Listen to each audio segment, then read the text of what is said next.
top 10 for Division I men's tennis goes as follows. And after this, I'm going to go over the 1 through 25 in the new computer rankings, as well as the next 15 after that, and even maybe one other team. Then I'll go over like the last 4 in, the next 4 out type of deal, like the last 4 buys type of deal, like, you know, the bracketology stuff. Which I know it's not technically bracketology. I'm just going to go over those teams on the bubble. So, okay, my top 10 goes as follows: Texas 1, TCU 2, Ohio State 3, Michigan 4, South Carolina 5, Georgia 6, Tennessee 7, Kentucky 8, Virginia 9, USC 10. Teams outside looking at it like Columbia, Arizona, North Carolina, Mississippi State, Harvard, and Duke. Though you can make the case that Arizona could be higher because they did defeat USC. Now, the 1 through 25 goes as follows on the computer rankings: Texas, TCU, Ohio State, Michigan, South Carolina, Kentucky, Georgia, Virginia, Tennessee, USC, as in University of Southern California, Columbia, Arizona, North Carolina, Mississippi State, Harvard, Duke, Auburn, Florida State, Wake Forest, Florida, Texas A&M, North Carolina State, Illinois, Stanford, and Utah. Now the 26 through 40 goes as follows: Middle Tennessee State, Northwestern, UCLA, Ole Miss, Cornell, San Diego, USCB as the University of California, Santa Barbara, VCU, University of Texas, San Antonio, Memphis, Pepperdine, Texas Tech, which they lost to Baylor, by the way, 5-2 at Baylor. Oklahoma State, which they lost to both Texas and TCU, but that's to be expected. Tulane, 39, and Louisville, 40.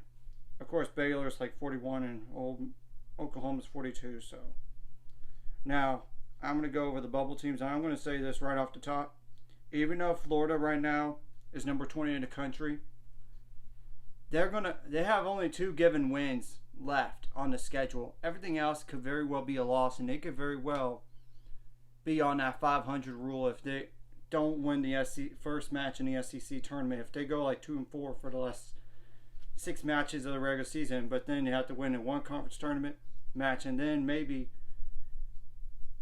they get in because of the 500 rule situation. Of course, I would say UCLA, when you look at their schedule, could be somewhat there too. I mean, Oklahoma State could be as well. I mean, if they lose out, and Tulane is 12-8, Louisville is like 12-9, Baylor is like 14-11, but they definitely have 2 wins for sure coming against cupcake teams. I mean, but I'm just pointing that out there. And the next, of course, Oklahoma could be in trouble. Cal could be in trouble. LSU could be in trouble with the 500 rule. Maybe even Arizona State. But like the last 4 buys are Tulane, Louisville, Baylor, Oklahoma. Actually, Oklahoma State, Tulane, Louisville, Baylor, Oklahoma. The last 4 in would be Cal, Miami, Florida, LSU, Arizona State. Of course, the next 4 out right now, the first 4 out would be Nebraska, Oregon, which they played themselves up, by the way. They did, from number 64. Wisconsin, Princeton, Washington, Penn. Of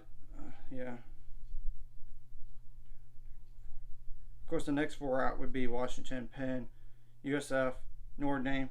I can't really say SMU right now because of the 500 rule.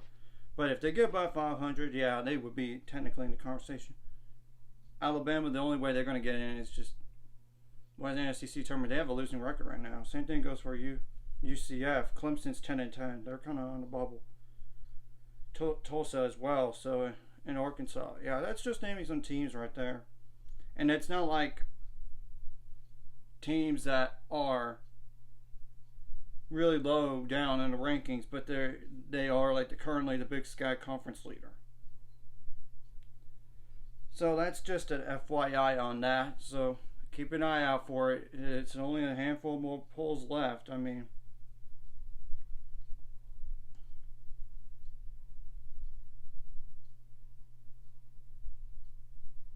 for sure 3 more before the conference tournament. So we have to keep an eye on that, as well as the 500 rule, because you know that 500 rule is going to determine whether or not teams could get even in the NCAA tournament. Because if you're below 500, even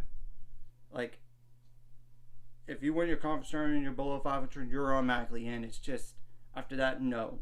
I mean, and of course, if you're one of these bubble teams, you gotta win their matches as much as you can.